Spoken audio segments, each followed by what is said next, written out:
වරක් පාකිස්තානයේ පදනම් කරගත් ත්‍රස්තවාදී සංවිධානයක් වන ලෂ්කර් ඒ තයිබා සමග පුහුණුව ලැබූ අයෙකු සහ ත්‍රස්තවාදීන්ට බලපෑම් කළ බව කියන ප්‍රකෝපකාරී ප්‍රකාශ සම්බන්ධයෙන් ජාතික විමර්ශන ඒජන්සිය විසින් චෝදනා කරන ලද පුද්ගලයන් දෙදෙනෙකු ඇමරිකාවේ ඩොනල්ඩ් ට්‍රම්ප් පරිපාලනය යටතේ ආගමික නිදහස පිළිබඳ කොමිසමේ ධවල මන්දිර උපදේශක මණ්ඩලයට පත් කර ඇතැයි චෝදනා එල්ලවනවා. ධවල මන්දිරයේ විසින් තහවුරු කරන ලද පරිදි ලෂ්කර් ඒ තයිබා ඇතුළු ත්‍රස්ත කණ්ඩායම් සමග සම්බන්ධතා ලේඛනගත කර ඇති ඉස්මායිල් රෝය සහ බටහිර රටවල වඩාත්ම බලගත් ඉස්ලාමීය විද්වතුන්ගෙන් කෙනෙකු වන ෂේක් හම්සා යූසුෆ්ට ඉකුත් සෙනසුරාදා එලෙස පත්වීම් ලබා දී ඇති බවයි වාර්තා වන්නේ.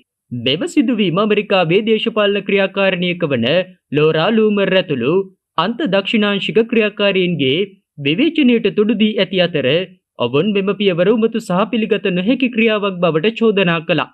රැන්ඩෝල් ටෝඩ් රෝය ලෙස උපත ලද ඉස්මායිල් රෝය 1992 දී ඉස්ලාම් ආගමට හැරුණු අතර මුලින් ඉස්ලාමීය උපදේශනයෙහි වෘත්තියක් ගොඩනගාගෙන තිබෙනවා.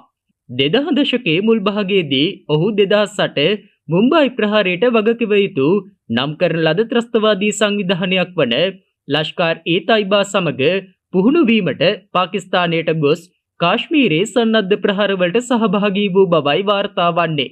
2003 දී එක්සත් ජනපදයට එරෙහිව යුද්ධය ආරම්භ කිරීමට කුමන්ත්‍රණය කිරීම සහ ත්‍රස්තවාදී කණ්ඩායම් වලට ද්‍රව්‍යමය ආධාර සැපයීම ඇතුළු ත්‍රස්තවාදයට සම්බන්ධ චෝදනා මත රෝයට චෝදනා එල්ල වුණා. ඔහු 2004 දී ගිනිඅවි සහ පුපුරණ ද්‍රව්‍ය භාවිතයට අනුබල දීම සම්බන්ධයෙන් වරද පිළිගත් අතර 2017 දී නිදහස් වීමට පෙර වසර 13ක සිරදඬුවමක් ලබා තිබෙනවා. නව තනතුරත් සමග රෝය ආගමික නිදහස් ආයතනයේ ඉස්ලාම් සහ ආගමික නිදහස ක්‍රියාකාරී කණ්ඩායමේ අධ්‍යක්ෂ ලෙස සේවය කරන බව සඳහන්.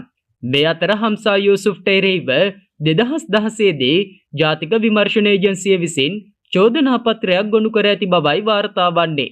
ඔහුගේ ප්‍රකෝපකාරී කතා ත්‍රස්තවාදී සංවිධානයක් සමග සම්බන්ධකම් ඇති බවට චෝදනා එල්ල වූ සැකකරුවන්ට ඍජුව හෝ වක්‍රව බලපෑම් කර ඇති බව සොයාගෙන තිබෙනවා.